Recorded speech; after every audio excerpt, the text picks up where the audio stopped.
اعوذ باللہ من الشیطان الرجیم بسم اللہ الرحمن الرحیم السلام علیکم ورحمۃ اللہ وبرکاتہ۔ سورہ فاتحہ کی آیت نمبر 5 کی تفسیر حوزہ علمیہ جامعہ حیدریہ عباس آباد کی جانب سے آپ کی خدمت میں پیش کی جاتی ہے۔ ایاک نعبد و ایاک نستعین۔ لفظی ترجمہ: ایاک یعنی تیری ہی، نعبد ہم عبادت کرتے ہیں، واہ یعنی اور، ایاک تیری ہی، نستعین ہم مدد طلب کرتے ہیں۔ ترجمہ: ہم صرف تیری عبادت کرتے ہیں اور صرف تجھ ہی سے مدد مانگتے ہیں۔ یہاں توحید ذات و صفات کے بعد اب توحید عبادت و توحید افعال بیان کی جا رہی ہے، یا سادہ الفاظ میں یوں کہہ لیں کہ پہلی آیات میں عقیدہ بیان کیا گیا ہے، اب عمل کرنے کی باری ہے۔ پہلے جملے میں کہا جاتا ہے کہ ہم صرف تیری عبادت کرتے ہیں۔ اس جملے میں یہ گمان ہوتا ہے کہ شاید یہ عبادت ہم خود سے کرتے ہیں اور یہ ہمارا کمال ہے، لہٰذا فوراً ایاک نستعین سے اس کی وضاحت ہو جاتی ہے کہ یہ عبادت دراصل خدا کی دی ہوئی توفیق اور مدد ہی کی وجہ سے ہے۔ نعبد و نستعین اور اس کے بعد کی آیات میں جمع کا صیغہ استعمال ہوا ہے۔ اس سے پتہ چلتا ہے کہ زندگی کے امور، نماز و دوسری عبادات اجتماعی صورت میں انجام دی جائیں۔ اس سے ثابت ہوا ہے کہ ہر قسم کی انفرادیت، علیحدگی، گوشہ نشینی قرآن اور اسلام کی نظر میں ناپسند ہے۔ اس سے یہ بھی پتہ چلتا ہے کہ اسلام ایک ایسا معاشرہ چاہتا ہے جس کے تمام افراد توحید پرست ہوں اور مل کر اجتماعی طور پر خدا کی بندگی کریں۔ اسلام چاہتا ہے پورا معاشرہ اجتماعی عبادت اور صرف خدا کے حکم کی تعمیل کرے۔ عبادت و اطاعت ایک دوسرے سے جڑے ہوئے ہیں اور انسان کی خلقت کا مقصد ہی عبودیت ہے کہ وہ خدا کا فرما بردار بن جائے۔ اسی سلسلے میں سورہ ذاریات کی آیت نمبر 56 میں پروردگار عالم ارشاد فرماتا ہے کہ ہم نے انسان اور جن کو فقط بندگی کے لیے پیدا کیا ہے۔ ایاک نعبد، کسی ذات کی تعظیم اور اس کی بندگی کرنے کے 4 اسباب ہو سکتے ہیں: اس ذات کا ہر لحاظ سے کامل ہونا، اس کا احسان کرنا، اس ذات کا محتاج ہونا اور اس ذات کا خوف۔ اللہ تعالیٰ کی ذات میں یہ چاروں چیزیں موجود ہیں۔ سب سے پہلے کمال۔ اگر کسی کامل ہستی کو ہی سجدہ کرنا چاہیے تو اس عالم ہستی میں فقط اللہ تعالیٰ ہی صاحب کمال ہے۔ اس ذات میں کسی قسم کی کمی کا کوئی امکان نہیں ہے، بلکہ وہ تمام کمالات کا محور و مرکز ہے۔ جیسا کہ سورہ مریم آیت نمبر 93 میں ارشاد ہوتا ہے، جو کوئی آسمانوں اور زمین میں ہے وہ اس رحمان کے حضور صرف بندے کی حیثیت سے پیش ہوگا۔ نمبر 2، احسان۔ اگر عبادت و تعظیم کا سبب کسی محسن کی احسان مندی ہے تو یہاں بھی اللہ ہی کی ذات لائق عبادت ہے، کیونکہ وہی ارحم الراحمین ہے۔ اس نے اپنے اوپر رحمت کو لازم کر رکھا ہے۔ سورہ انعام آیت نمبر 54 میں ارشاد ہوتا ہے، تمہارے رب نے رحمت کو اپنے اوپر لازم قرار دیا ہے۔ نمبر 3، احتیاج۔ عبادت کا سبب اگر محتاجی ہے تو بھی معبود اللہ ہی ہے، کیونکہ وہ ہر لحاظ سے بے نیاز اور کائنات کی ہر چیز اس کی محتاج ہے۔ سورہ فاتر آیت نمبر 15 میں ارشاد ہوتا ہے، اے لوگو تم اللہ کے محتاج ہو اور اللہ تو بے نیاز لائق ستائش ہے۔ بے شک۔ نمبر 4، خوف۔ اگر تعظیم و عبادت کی وجہ خوف ہے تو خداوند عالم کی طرف سے پکڑ اور حساب کتاب کا خوف انسان کو اس کی طرف متوجہ کرتا ہے۔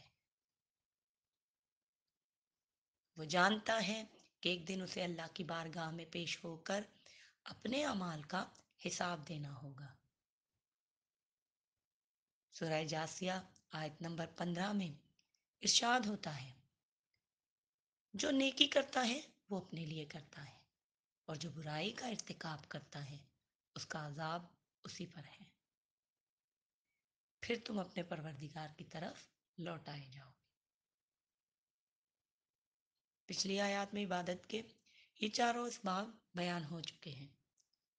الحمدللہ سے کمال خداوندی ظاہر ہوتا ہے، یعنی خداوند عالم کمال کی اس منزل پر ہے کہ تمام حمد و ثنا صرف اسی کے لائق ہے۔ رب العالمین سے بندے کی محتاجی ظاہر ہوتی ہے، یعنی خدا ساری کائنات کا مالک اور پالنے والا ہے، باقی سب اس کے محتاج ہیں۔ الرحمن الرحیم سے تیسرا سبب یعنی احسان سمجھ آتا ہے کہ خدا کی رحمت سب کے لیے احسان ہے۔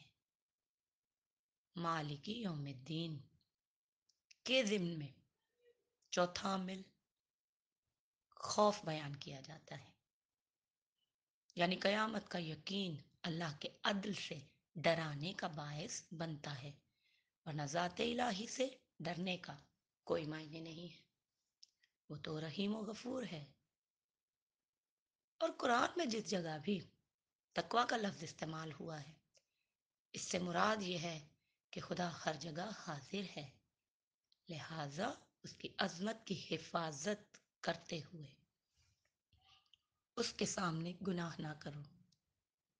تقویٰ کا معنی ڈر ہرگز نہیں ہے، جیسا کہ بعض لوگ اتقوا کا ترجمہ تم ڈرو کرتے ہیں،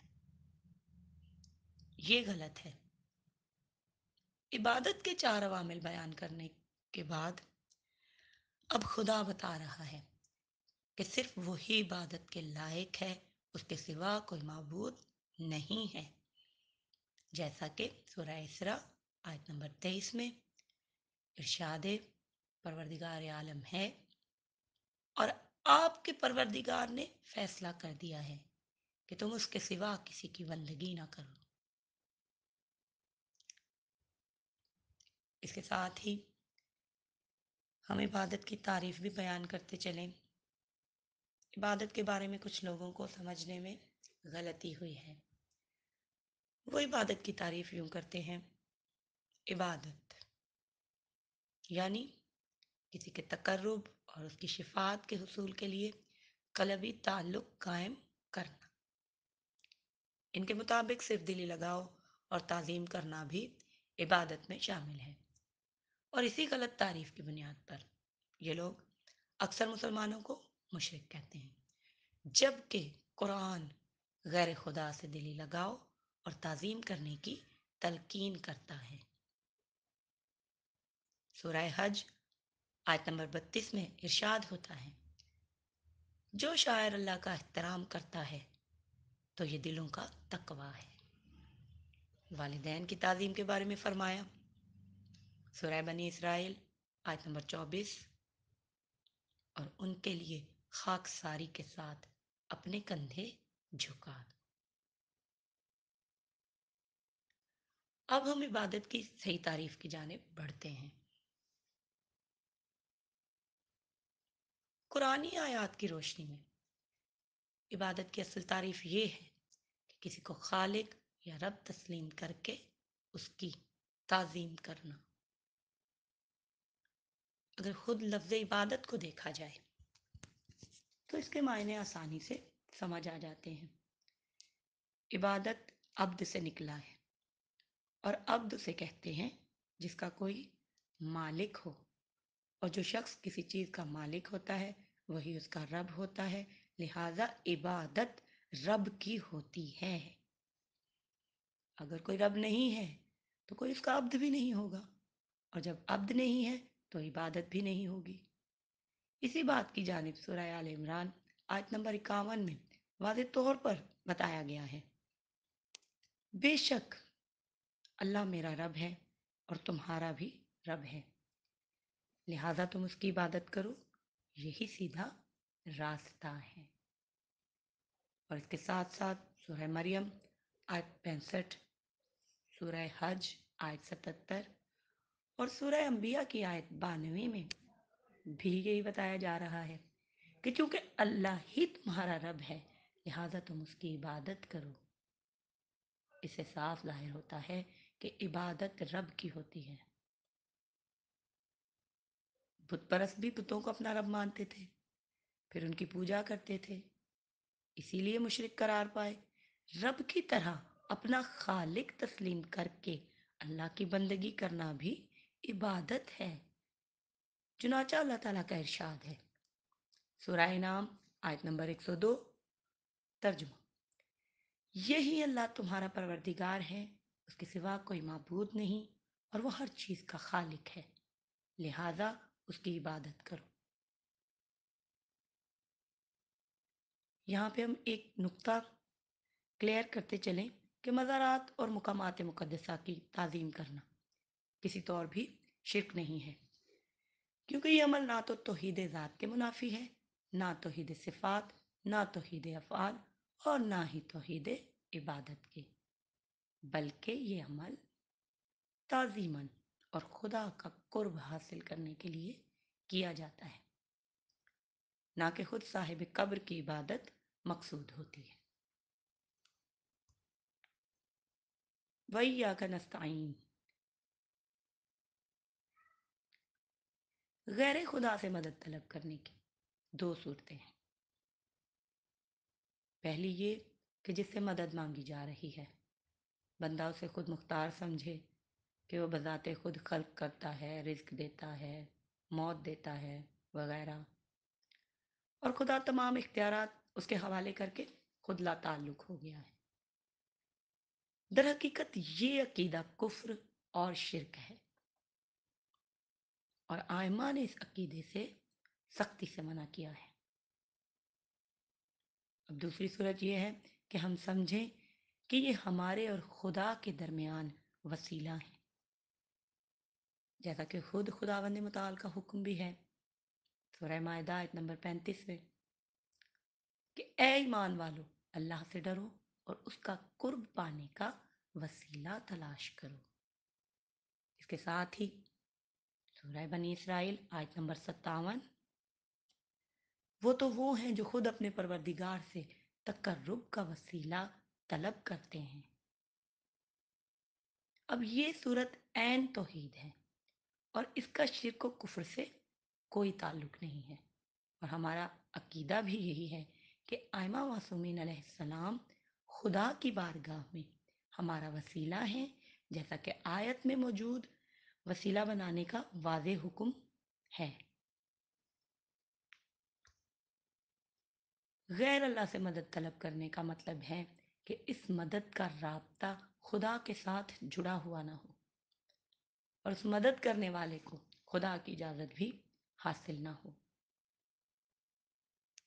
لیکن اگر اس مدد کی اصل اللہ تعالیٰ سے ہو لیکن طلب کسی ایسے سے کی جا رہی ہو جسے خدا کی طرف سے اختیار دیا گیا ہو اور اجازت بھی حاصل ہو، تو یہ اللہ سے براہ راست مدد مانگنے جیسا ہی ہے، کیونکہ اصل اختیار دینے والا تو وہی خداوند واحد و احد ہے۔